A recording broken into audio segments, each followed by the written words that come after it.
یہ لکھتے ہیں جی، کسی بھی جرم کی سزا دینے کی دو وجوہات ہوتی ہیں. ایک تو یہ کہ مجرم آئندہ یہ جرم نہ کرے، اور دوسری کہ باقی لوگ اس سے نصیحت حاصل کریں.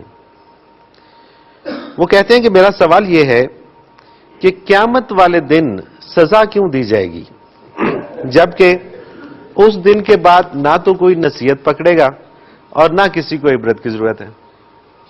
اصل بات یہ ہے، بات تھوڑی سی سمجھنے کی ہے.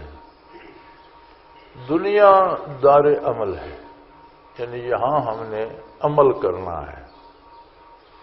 آخرت دار جزا ہے، اس عمل پر کیا نتیجہ مرتب ہوتا ہے آخرت میں ہمیں وہ بھگتنا ہے.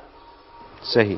تو قیامت کو لوگ اپنے اعمال کا جو نتیجہ ہے وہ بھگتیں گے. آپ اسے سزا کہیں یا انعام کہہ لیں. ایک بندہ دنیا میں ایندھن جمع کرتا رہا کرتا رہا کرتا رہا، آگ بھڑکاتا رہا بھڑکاتا رہا بھڑکاتا رہا، یہ دار عمل ہے. وہ بھڑکا رہا ہے بھڑکا رہا ہے بھڑکا رہا ہے. دار الجزا میں جب جہاں اعمال کا بدلہ ملنا ہے وہاں جائیں گے تو خود ہی جلنا پڑے گا. اب اسے آپ سزا نہ کہیں، اس کے عمل کا نتیجہ کہہ دیں تو بات سمجھ آ جائے گی. اس لیے قرآن کریم میں آتا ہے نا، وَمَا ظَلَمْنَاهُمْ، ہم نے ان کے ساتھ زیادتی نہیں کی، وَلَٰكِنْ كَانُوا أَنفُسَهُمْ يَظْلِمُونَ، یہ اپنے آپ کے ساتھ خود زیادتی کرتے. ہم نے ان سے زیادتی نہیں کی. اللہ کریم فرماتے ہیں کہ ہم نے انہیں دوزخ میں پھینک دیے یا نہیں، یہ زندگی بھر محنت کر کے دوزخ میں گئے.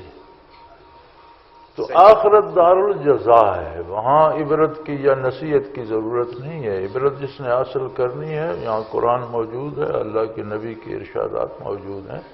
اس کے بعد جو کچھ آپ نے کرنا ہے، اگر آپ آخرت کے نتیجہ نہ رکھیں تو دنیا میں نیک لوگ تو تھوڑے ہیں، پھر تو بدکار جیت گئے. دنیا میں انہوں نے موج کر لی، ظلم کر لی، آخرت میں کوئی پوچھے گا ہی نہیں. صحیح. تو آخرت میں سزا عبرت کے لیے یہ سزا نہیں ہے، اسے سزا نہ کہا جائے، اسے ان کے کردار کا نتیجہ کہا جائے. بالکل صحیح، بالکل صحیح. ایک آدمی سروس پہ جاتا ہے، باہر ملک چلا جاتا ہے، پیسے بھیجتا رہتا ہے بھیجتا رہتا ہے بھیجتا رہتا ہے. اب جو واپس آتا ہے تو وہ اس کی ضرورت ہے.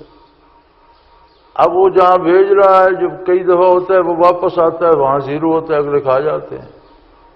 تو اسے کہاں سے ملیں گے؟ بھوکا رہے گا. آخرت ہمارا حقیقی گھر ہے، یہاں ہم آئے ہیں وہاں کے لیے کمائی کرنے کے لیے، یہاں سے کر کے بھیج رہے ہیں. اب کیا بھیج رہے ہیں؟ واپس جائیں گے تو بھگتنا پڑے گا. صحیح صحیح.